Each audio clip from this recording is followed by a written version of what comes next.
அகண்ட பாரதம், விரிவான பாரதம், அதை உருவாக்கணும்.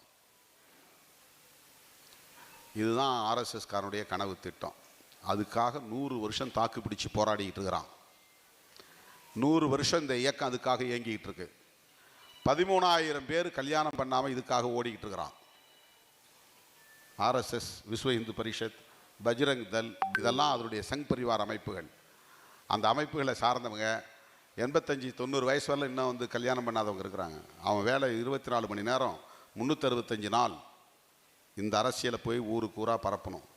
எஸ்சி எஸ்டி மக்களெல்லாம் நீ வெளியே போகாத, வேறு மதத்துக்கு போகாத, உனக்கு என்ன வேணும், கோயில் வேணுமா நான் கட்டி கொடுக்குறேன், கஸ்கூஸ் வேணுமா கட்டி கொடுக்குறேன், ரோடு போடணுமா ரோடு போட்டு கூட தரேன், பள்ளிக்கூடம் கட்டித்தரமா பள்ளிக்கூடம் கட்டித்தரேன், மதம் மாறாத, கன்வெர்ஷன் வேண்டாம், முஸ்லீமாக ஆகாத, கிறிஸ்டியானிட்டி ஆகாத, இதை செய்கிறதுக்குன்னு 13,000 பேர் இருக்கிறான்.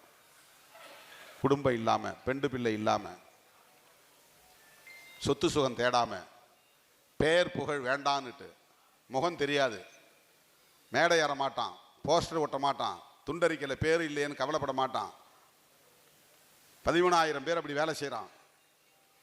ஒரு இயக்கத்துக்கு அவ்வளவு பெரிய டெடிகேட்டடோடு வேலை செய்கிறான்.